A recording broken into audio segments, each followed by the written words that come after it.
Il va y avoir 40 ans ici au mois de juin 2005. J'ai commencé à l'âge de 15 ans.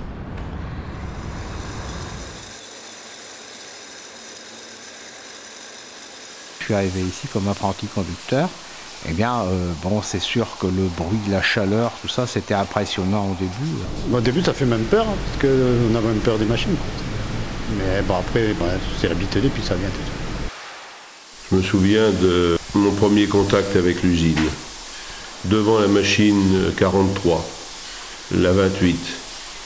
À l'époque, on appelait ces machines des américaines, et c'était le rêve de tous les nouveaux conducteurs. Conduire une américaine, c'était maîtriser une machine extraordinaire. Et c'est vrai qu'elle était extraordinaire. Celle du 43 en particulier, je ne l'oublierai jamais. Ça tournait, ça fumait, ça crachait, ça sifflait, ça soufflait, ça brûlait. Et au bout, il y avait un alignement de verre impeccable. À ce moment-là, on a démarré en équipe. Il y a une semaine du matin, une semaine de l'après-midi. On travaillait toute la semaine, du lundi au samedi, pas de repos, et bien souvent le dimanche matin. Quand, le travail était pressant, le travail était urgent, donc, et comme on était jeunes, qu'on n'avait pas d'enfants, qu'on n'était pas mariés, on avait priorité. Enfin, on était demandé quoi, pour travailler le dimanche matin. À l'époque, il y avait beaucoup plus de monde. On avait 34 machines. On connaissait tout le monde, parfois par leur surnom. Zazou, la goutte, la vapeur, chocolat, c'était un autre surnom. Le plus, quand il y a eu 2 ateliers, j'ai l'impression qu'on était à 160, 150, 160. J'ai un souvenir de 160 aussi. Déjà à cette époque, il y avait toujours des innovations de façon à pouvoir faire tourner les machines plus vite et mieux. C'était une constante évolution en fait de la technologie. C'est vrai qu'on craignait un peu nos chefs d'équipe, on les vous voyait, même si on les appelait par leur prénom. Mais c'est vrai que l'époque a changé et de toute façon, c'est partout. On m'a appris à affûter un forêt. C'est vrai que peut-être que je ne l'ai pas regardé comme il faut, le gars. Mais quand il m'a dit « Tu as vu comment c'était fait? Comment on a affûté un forêt ?» J'ai dit « Oui, j'ai bien vu. » Avec une certaine prétention, qu'est-ce qu'il a fait? Il l'a abîmé volontairement, puis il m'a dit « Maintenant, tu le refais devant moi. » Je me souviens de la première MC avec les essais qui avaient été faits à l'époque. C'était quand même dans le grand secret parce que c'était une première machine, mais avec une présence de M. Durand qui était quasi permanente. Présence physique mais aussi téléphonique. Ici, il y avait une effervescence importante. Hein. Je l'ai vu arriver des fois la nuit pour voir si ça fonctionnait ou pas. Hein. Et il n'y avait plus personne dans le bureau. Hein. Les premières années, l'atelier, c'était bruyant. On était nombreux dans une surface assez réduite. On était 200 environ. Ça faisait du bruit, plus de bruit les tours, plus de bruit les fraiseuses, même en ajustage. Donc maintenant, on n'a pas ici quand même qu'il y a quand même moins de bruit. On est encore arrivé au matin, quand il gelait, on avait de la glace dans le bac d'eau. C'était gelé. Le chauffage, on n'a eu qu'après. C'est vrai que c'est un travail pénible, quoi. Dur, parce que c'était lourd aussi, les... Donc on était jeunes, on a démarré, on avait 14 ans, 15 ans. Je sais pas, imaginez un enfant maintenant de 14 ans. C'est le boudage qui a beaucoup évolué. Hein. Il y a les robots et tout. Là. Avant, c'était tout à la main.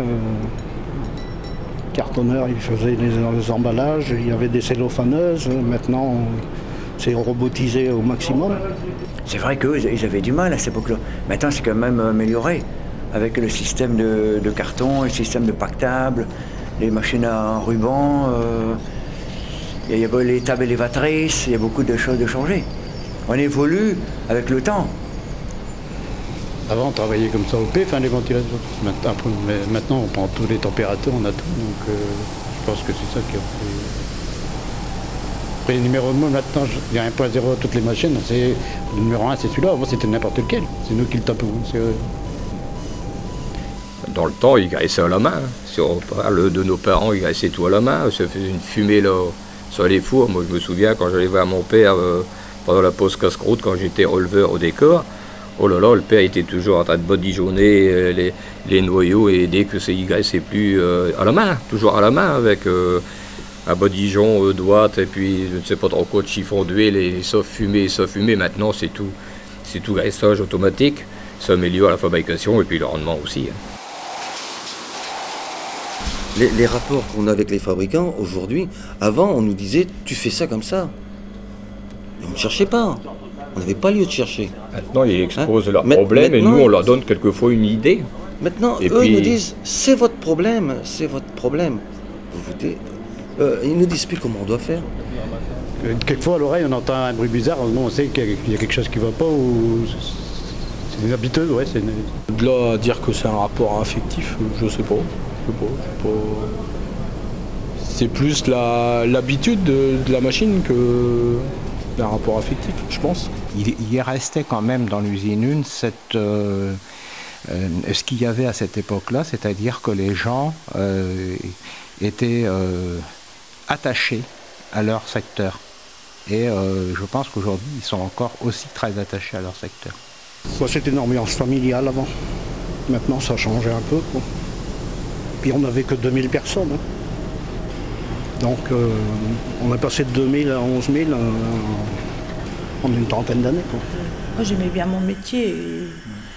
Au pinceau, tout ce qu'on a fait, tout ce qui est concernant le décor. Parce qu'on a fait beaucoup d'articles au pinceau. On a fait les cortinas, il y avait beaucoup des grosses commandes de cortinas. On en a fait pendant plusieurs années. On faisait des cortinas, on aimait bien.